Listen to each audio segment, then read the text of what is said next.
భారతదేశంపై అగ్రరాజ్యమైన America aqua రంగంపై కఠినతరమైన ఆంక్షలు విధించడం వలన మన ఆంధ్రప్రదేశ్లోని ఆక్వా రంగం కుదేలై రైతులు ఇబ్బందికర పరిస్థితులు ఎదుర్కొంటున్న తరుణంలో ఒక చారిత్రక ఘట్టానికి తెరదీశారు హోప్ ఆఫ్ ఆంధ్ర ఫ్యూచర్ యువనేత నారా లోకేష్ బాబు గారు. సముద్రాలు ఎల్లలు దాటి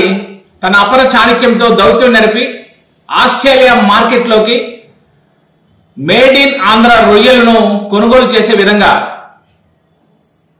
చర్చలు జరిపి సఫలీకృతం అవ్వడం అనేది ఒక చారిత్రకమైన ఘట్టం. ముఖ్యంగా ఒక నాయకుని పనితీరు రాష్ట్రంలో ఏ రంగమైనా సరే ఇబ్బందులు ఎదుర్కొంటున్నా ప్రతికూల పరిస్థితులు సమస్యలను ఎదుర్కొంటున్నా కానీ ఆ రంగానికి అండగా నిలబడి తన ఆలోచనలతో తన ప్రయత్నాలతో ఆ రంగాన్ని అభివృద్ధి దిశగా ప్రయాణం తీసుకుని దూసుకు వెళ్తున్న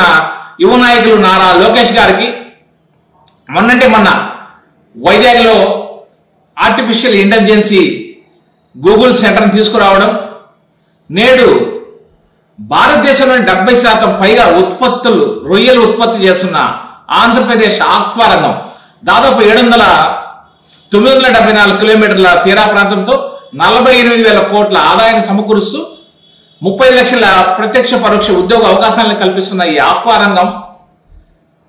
రంగాన్ని 2030 నాటికి దాదాపు 1,00,000 కోట్ల ఎగుమతులతో 50 లక్షల ఉద్యోగ అవకాశాలు కల్పించాలని ఆంధ్రప్రదేశ్ ఆక్వా రంగాన్ని ప్రపంచంలోనే రాజధానిగా చేయాలనే దృఢ సంకల్పంతో ముందుకు వెళుతున్న అభివృద్ధి యజ్ఞం చేస్తున్న నారా లోకేష్ గారికి ఆంధ్రప్రదేశ్లో ఆక్వా రంగ రైతులందరూ కూడా సపోర్ట్ చేసి